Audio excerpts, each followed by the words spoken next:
to the flag of the United States of America and to the republic for which it stands, one nation, under God, indivisible, with liberty and justice for all.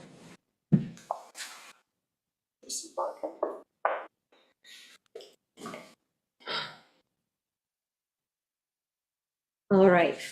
Thank you, everybody, for coming. We'll get started. Anybody have public comment? There's nobody in the audience, so I'm going directly to Zoom.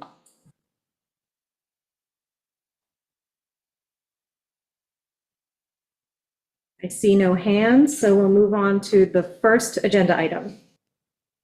So last week we had a presentation done by the Office of Water and the Office of Wastewater at the Health Department, talking about possible water and wastewater solutions for the municipal buildings. We do have a subcommittee who's going to be working on this. We have a meeting scheduled for Thursday. So we'll get together on Thursday and discuss this. That's a subcommittee, right? That's the subcommittee. So if there are topics or items that you would like us to consider in subcommittee, let us know, and we'll look into and find information for you. You can email us those questions if you want. Do we have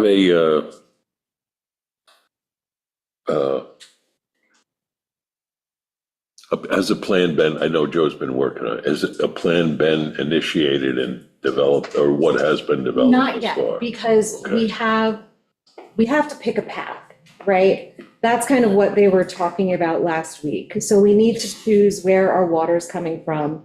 We need to choose if we want to try to combine buildings into a wastewater system, or if we want to do more individual systems. So I think what we need to do is almost develop the options, right? Give us 3 plans. What could it look like if we do centralized water somewhere and then individual septic? What would it look like if we try to keep wells and septic? What could it look like if we are able to keep one well and combine it with multiple buildings, and then maybe do a septic system with multiple buildings, or try to look at the options and kind of figure out what they are, what the hurdles could be for each one. I think that might be how we need to approach it. Is Joe going to work on that, or are we going to get? Yeah, that's what the subcommittee is going to help. The committee's give doing, direction okay. And kind of come up with those options and what they are and what they should look like. Okay. And maybe we can just get a rough draft of what they would look like, and maybe what complications could be. Like, what variances are we going to need if we go with option A? What variances do we need with option B? You know, what are the possible costs for A versus the possible costs for B? Kind of troubleshoot the different options to see what's the best option, what's the most viable option, and then kind of bring a presentation back to the board. Okay, all right. Joe has money in his budget. He also has money in his budget for this, okay? Are you asking? Well, I'm asking, but I think that's what he has indicated. He's looking, I think what he was looking for some direction. I think what we're all saying is and I think what even Suffolk County Water indicated last week, it's hard for them to answer anything until we have something to put before them. Right. That's really where we are. So, you know, we're locked until we get something put together to take a look at, okay? And I think with we don't know whether it's going to be the IAs, how that's going to be. It could be grouped, it could be we don't know. Right. But that's what we're going to work on as the subcommittee, because we need to give Joe direction on what models to create for us, what visuals to give us, how to map it out. So we need to sit with Joe and give him direction. He could come up with a million different iterations on his own, but if they don't make sense based on what the board is thinking, then it's pointless. So that's why we're meeting with him, is to help give him direction. Let's get the meeting going. That's it. So we have that on Thursday. Okay, so the next agenda item is the digital budget book, ClearGov. So we had that presentation last week as well. That presentation is for software that would help us make a presentation of our budget to the public. It has more visuals, it has more narrative, it included some demographic information. I mean, I think there's two questions to this. Do we want to spend the money on this year? I think that's one question. Do we think that we can roll it out in time for it to be effective this year? Do we think that we need it this year? Is it going to be worth, what's the cost benefit analysis for it? And are there aspects of it that we liked that we might be able to implement on our own without having the software do it? So, for example, we can pull our own demographic information and make a little summary at the front of our budget. Or we can have our department heads give us a narrative description of how they used their budget last year, what their money went to, what their goals are for this year, what they accomplished, what they're planning on accomplishing, so that we have that information in the budget. How do we want to approach this is the question. Is this a need? The cost is, what was it, $6,500? I think it was 13,000 all said and done. Because it was What does that 65. encompass? It was for essentially 65 was just for The annual. right. And then it was for the presentation. It was discounted, the first year was going to be discounted Discounted. half the rate, okay, Okay. 65. Then it would be 60, there are different modules there. The basic module was the 6,500 plus, I think, 1,600 to set it up to begin with, okay? Right. Look, the presentation It might be was good. something. Seems interesting. I don't know about this year for a host of reasons. One, budget and money. Two, I'm not sure what the setup time and the demands on the staff are going to be. And I mean, if we want to delay it a year, one thing we possibly can do is, as you've suggested, get the department heads to create a narrative that may also be required for using this program going forward. So at least we get into that groove, we get into that practice. And see if it's even going to work. If we can't get a good narrative from some of our departments, is it, I don't know. That's a whole nother problem. I know, but there's also like the functionality of it. Yeah. I can see how down the line it could be helpful. I think we could implement a thought process when we're doing the budget process. We could really use some of the guidelines that were there in this software program Right. to implement as we go into the process. I think at being, I don't think we have the bandwidth or the time and to do this particular year, but I do favor it because I think it gives a good narrative of the town budgets, okay, in terms of where we spent money, where the different departments have been, where they're looking to go. And they describe it as a coloring book, and that's really what it is. It's basically, they're not developing any numbers. Shelby and the town will develop the numbers. They're just basically taking our numbers, putting it into a book, okay, that will have different graphs, and it'll massage it in a different way that is more understandable to the public, okay? And with the narratives, it's sort of, each department would have their goals or where they've been and where they're looking to go. So it has all, it's a good program, okay? And I think it is something that should be implemented. I just don't know whether this is the right time. Yeah. Do you feel that we need to provide a template then to department heads for this year? I think it would be not so difficult to do that. Yeah, I would absolutely give them a tap. Yeah, my other concern about it is whenever you roll out a new program like this, there's always glitches. And it's going to be a really hard year for the budget anyway. And then to roll out a new program that's going to have glitches that we're going to have to work through on top of a challenging budget, I think is not going to work very well for us. I think the narratives, it'll be a lot of back and forth in terms of with language, almost not bring up a bad name, but almost like the comprehensive plan where there's always a lot of feedback and forth until you get it correct.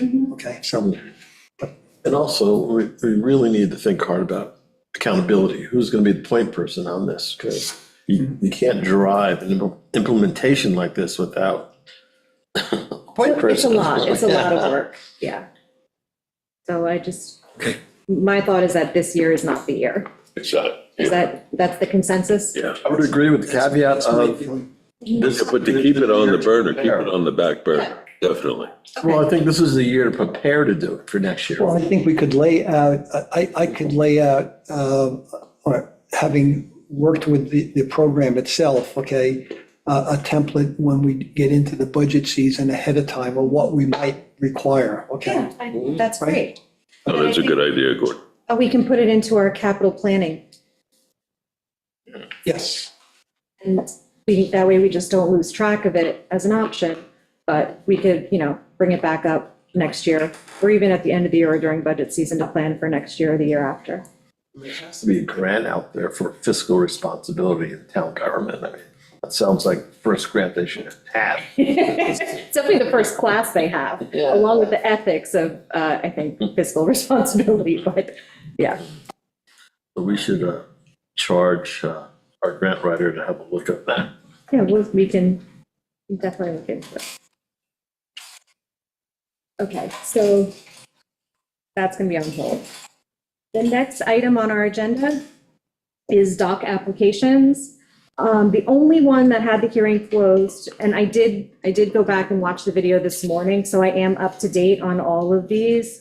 So the only one that was closed was Elioff.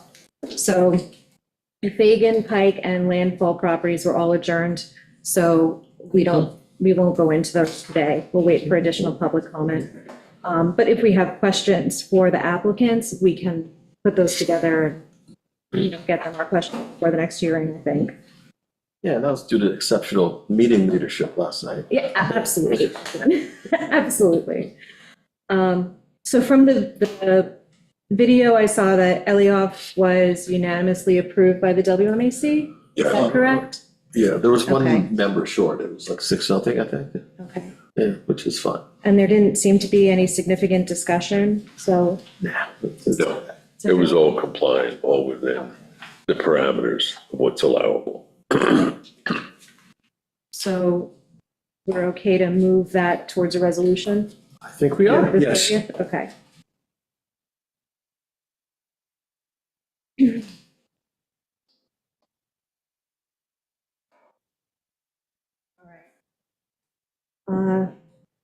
Flying right through this agenda. The next topic is board member reports.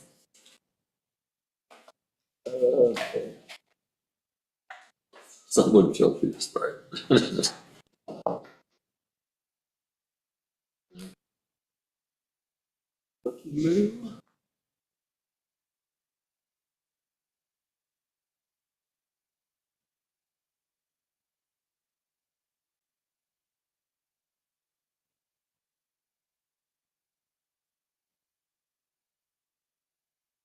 Was there QIAB last week? Yes, there was. Here, I can go to Deer and Tick. They wanted to extend and I can extend it as well. Gregory James had made a donation to the committee at $2,500, which was very generous. That is very generous. Unfortunately, the deer harvest is down this year.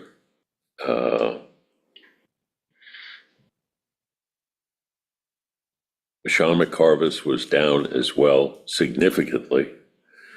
I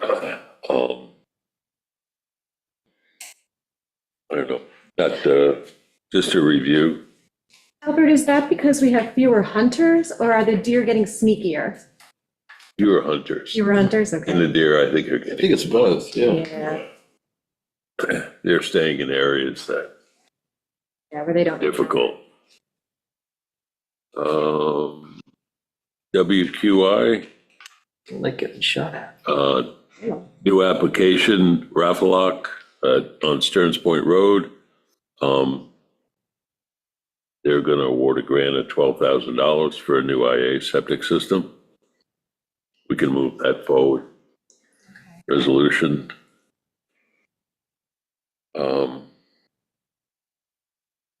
Two requests for payment, Bloom and Wallbauer,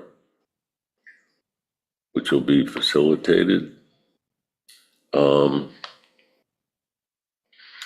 then they wanted to, the WQI would like to do a little bit of work, get some information together, and make a presentation to the town board and looking into grant funding for commercial businesses on Shelter Island.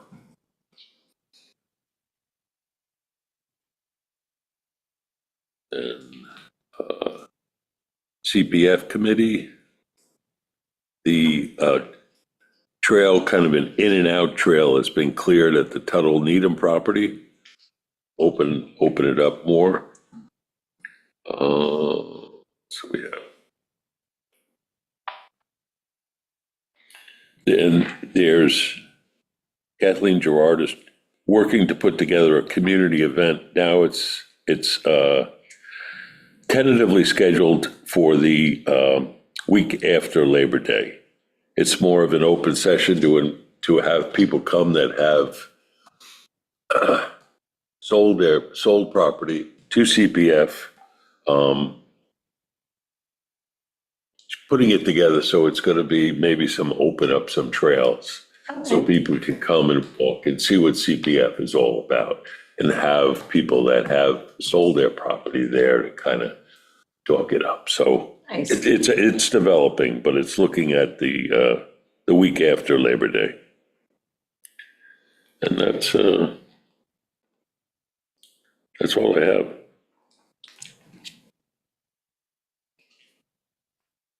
And you have anything?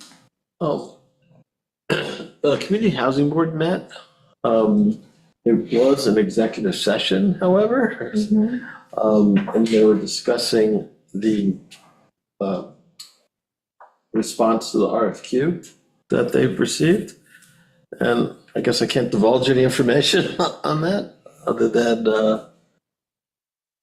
can I say, well, they received one response, and we went through it and made a decision on how to move forward with it, and they're going to sit down with that bidder and try to see what can be worked out. Yeah, and at their next meeting, they'll have more information on it. So that's on Thursday, the 12th. Yes. They'll have more information at that meeting. Trying to think what else is happening. Looking at the calendar, sorry. I think that might be it. For me, at Yeah, least. WMAC? Oh, we met on. We talked about We that. talked about that, we met on Monday, yeah. Gordon, do you have anything? Yes. Albert, on the WQIP with the IA grants, okay? Suffolk County is giving more money now. I understand it was like 15,000, 10 and 5. I haven't been able to catch up with that. Yes, so the grant value has changed. Suffolk County's base grant is now 15,000. It used to be 10,000 with an incentive if you did a pressurized shallow drain field because they were more expensive. Right. So they used to give you 10,000, and then if you did a pressurized shallow drain field, there was an additional 5.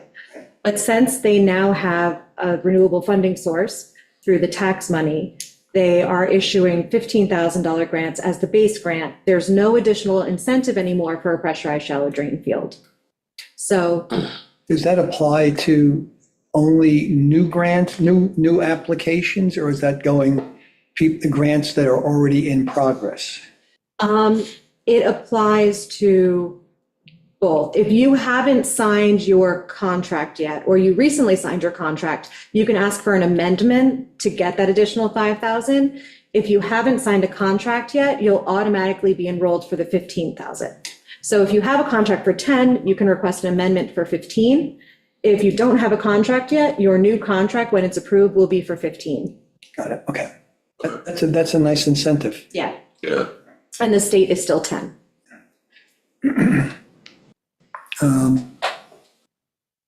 I I had another meeting with Robert Harper, okay? This has to deal with the Historic Preservation Code 77, okay?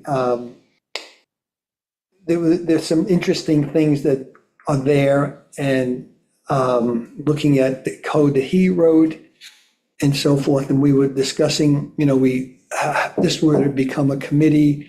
I don't, we're gonna have a proposal go back to the board with this, okay? But we don't really need a clerk. I think the minutes, okay, can be taken internally, like some of the other committees. So I don't think there will be a cost to the town board. I think it has a lot of value. There's a lot of historic districts here, and one of them that has of much interest to me is it will create the historic, like the Camp Quinnipiac, okay, is a historic facility, okay, it's on the National Register, okay, but basically, unless we have this in place, it doesn't have any meat. Right. It doesn't have Okay. any protection. It has no It can be protection, sold by the okay? church. So the to me, development doesn't house yeah, it. exactly, so to me, I think this makes a lot of sense. And then the other thing that came out, okay, is we don't have a town historian yet. And I don't know where we left off with that, okay? We were looking, I've actually had spoken to two different people about it. Right, One person considered it, and then they don't have time for it, so then they put me in touch with someone else, so I'm speaking to them. okay. So I'd like to come back to the board with this, okay, on this historic preservation. So I think it is something, and it won't require a lot of work, and I think it's the right thing. You will need a clerk. There's no way to have a town committee without having a clerk. There's an open meeting Because there's law open requirement. meeting law, any applications are gonna have to get processed by somebody. It can't be a volunteer who's in charge of processing all the applications, that's not fair to them. So no matter what, you're gonna have to have a clerk for the committee. It's just not possible to run an open meeting without a clerk. You need someone to run the Zoom, you need someone to process the applications, distribute them all to members. Okay, This is true. It's just the reality of how it'll have to function. But yeah, absolutely, bring it back and we'll look at it. and the only other one is, I don't know, I'm sort of fascinated with these dock things, okay, with the committee over in the Cockles Harbor with the Ram's Head Inn. I'm sort of, who's looking into that a dock is a vessel? I guess that's the question. Have we gotten any further with that at all?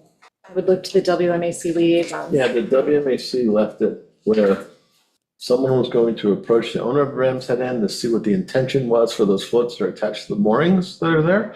Okay, Once you have an answer for that, if they're just there until the weather becomes reasonable, then there's nothing really to do. If the intention is to have them there so visiting vessels can tie up and go have dinner at the Ram's Head Inn, Yeah. completely different set of circumstances. And the enforcement of around those issues really is down to the police department. But we will take one step at a time and see where we're going with this. okay. We'll have to look into it because there have been situations where we've given someone a permit to use a float on the mooring to load and unload equipment from their workboat. So we'll have to see what the actual code states and how it's been used in the past. I think we'll have to dig into that a little deeper. But intention, I do Was it think brought to the attorney over whether it's a vessel or not? No, I don't know. No, okay. We haven't gotten to that Okay. issue. All right, that's it. I don't know, sorry, along those lines. Yeah. Mhm. That's all I have right now. let's see. You covered housing. I went to the Peconic Estuary Partnership Summit meeting up in Riverhead on Thursday. It was very interesting. And they went into all the tools that they've been working on, GIS-based tools, to give us some concepts of how marshes are changing, what floodwaters are going to be looking like in the future, kind of clocking and mapping aquatic vegetation. So there's a whole bunch of new tools that are going to be rolled out on their website that we can use as a town as references, which is very helpful. I thought some of them are really cool. So that's something really neat that we can look into. They're going to be working on coming up with their summary and kind of a model recommended code for the east end of Long Island when it comes to wetlands, like a model wetlands code is something they're working on, along with a whole bunch of other projects. Did It's they really anticipate that, did they say? I don't think it's going to be a quick rollout. Shocker. Yeah, no. But some of the other things they're working on, I think will be very helpful for us because they're talking about things like kind of working at multi-levels of government to streamline the process and to make sure for things like wetlands application or DEC applications, to make sure that, the DEC is taking into consideration maybe some of the local laws and regulations, that Army Corps is looking at some of these things too. Now, when you have an LWRP, a local waterfront revitalization plan, your code is essentially adopted by the state for your area, and they always look at your code and they apply it when they do their review. We don't have an LWRP, so that doesn't happen for us, which is why we get things that are approved by the DEC and Army Corps, and we're like, we don't like it, it doesn't work with our code. So their recommendation was try to embrace the concept of LWRP, which is a lot of work, or you can kind of look at a way to restructure how you do things so that, everybody's, all the different government entities are kind of on the same page. So I'm going to get some more information on that, and we'll look into it a little bit more as we work on our wetlands code rewrite. West Neck Water District was canceled on Friday. Fresh Pond had a fundraiser on Saturday. There was a really good turnout, so they'll definitely have the money to help with the match for the grant. And they're looking forward to harvesting the lily pads again this year because it worked really well last year. Which we approved last night, and Yep. they're reimbursing us for that Yes, expense. that's correct. And was this fundraiser for that, or do they already have that money in? They have the money in hand, but they want to make sure that they have the money in hand for next year to do the same process, and also to make sure that they have the money to cover the matching for the DEC grant. So Public-private partnerships, lovely things. absolutely. So it was very well attended. It was a nice event. There's two local laws that we're currently working on so that we can present them to the town board. There's subcommittees working. So we have a site plan review code meeting tomorrow, talking about that legislation. And then on Thursday, the wetlands subcommittee is meeting and we're working on that legislation. So those are kind of the two big things we have rolling out. What's the site plan thing? Sorry. 2:00 tomorrow. So that's, I believe, Gordon, you're on that one? Yes. Gordon and I on Yes. site plan? Yeah. And then But you're actually reviewing. we're looking at our existing legislation and the original version of our legislation. So in 2017, 2018, they changed it to this new version. And this new version has a lot of glitches in it. And it's doing things like requiring the ZBA to be part of the site plan review process when that's not technically appropriate. So we're looking at the old legislation and trying to figure out what to keep, what to change, what's working, what's not working. I just did a whole major notes thing based off of New York State model codes and stuff. So we're gonna have a lot to talk about tomorrow, but we're trying to come up with a better version of our site plan review code. Especially since we're getting more and more site plan reviews coming to us. Me. And that is all I have. All right. So. This can't be the shortest work session of all time. It might be, Wow. it might be. All right, so with that being said, that's the end of our board member reports, unless someone else has anything to say. Otherwise, I'd like to make a motion to go into executive session to discuss the employment history of an employee. Second? All in favor? Aye. All right, thank you, everybody.